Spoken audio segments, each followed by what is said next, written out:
Okay, today I'm going to be teaching you guys how to make an ethereal plucked style pad where it's kind of plucked and it has some pad-like attributes to it.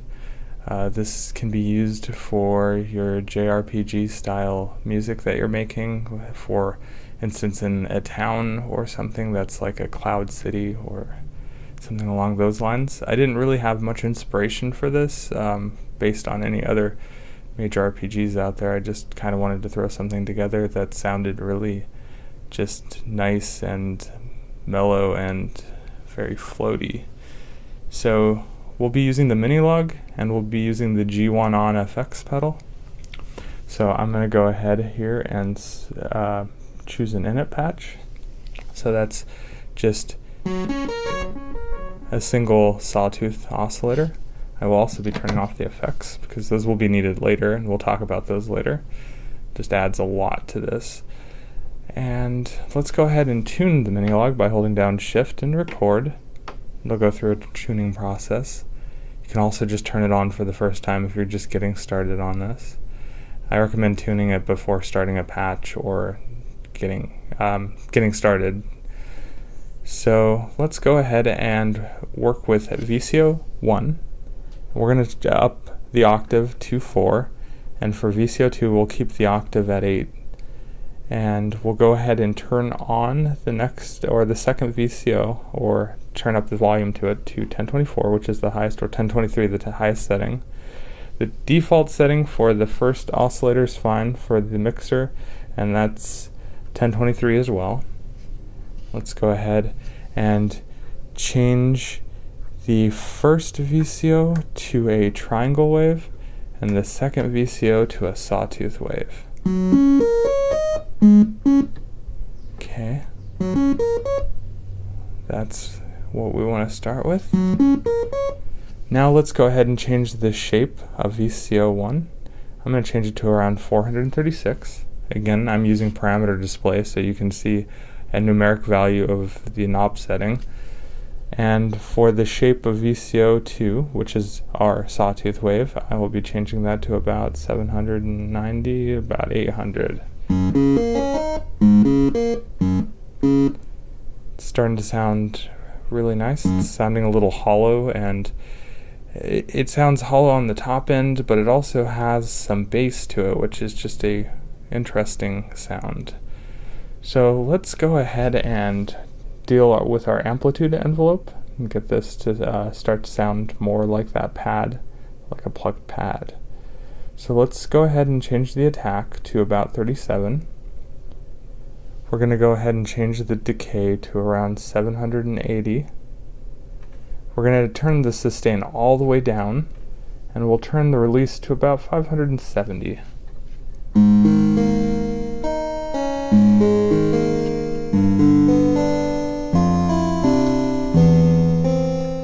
That's sounding really good right now.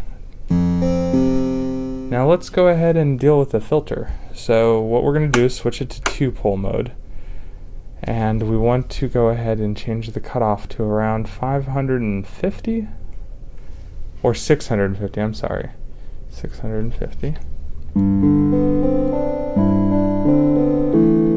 It's starting to mellow it out quite a bit.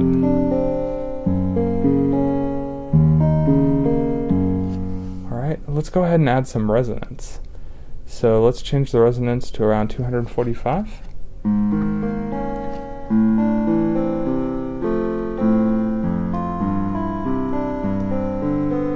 Alright, that's starting to sound great.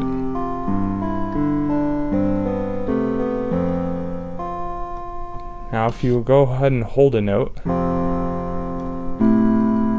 can see it decays just gracefully like that. So it kind of gives you a feeling of a pad, but not exactly, and also the feeling of a plucked patch at the same time.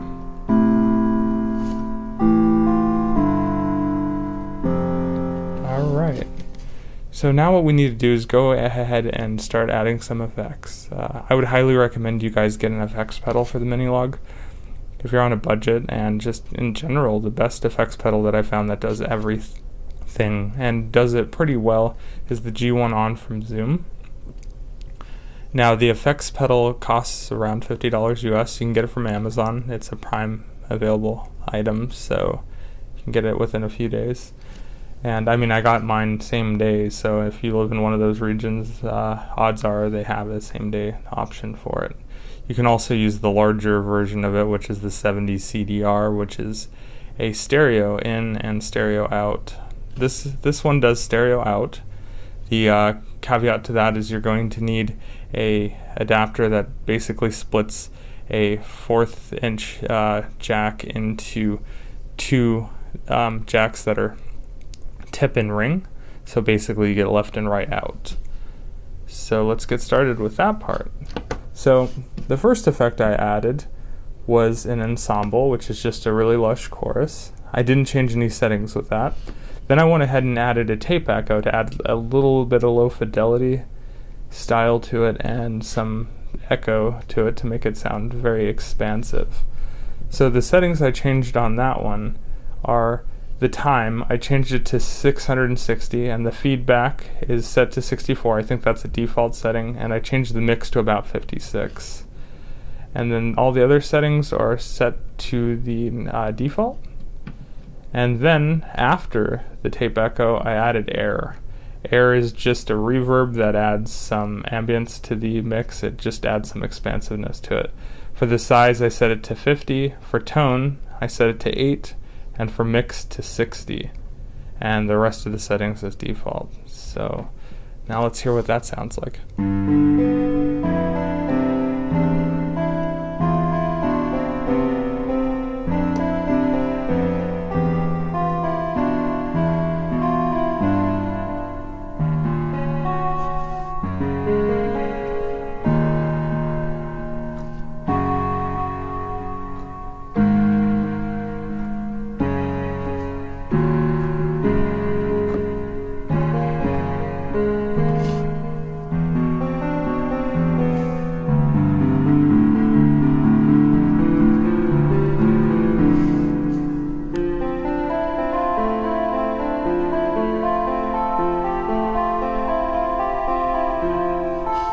As you can hear with the upper notes, you get almost a choir-like quality to it, and then you still have a pluck.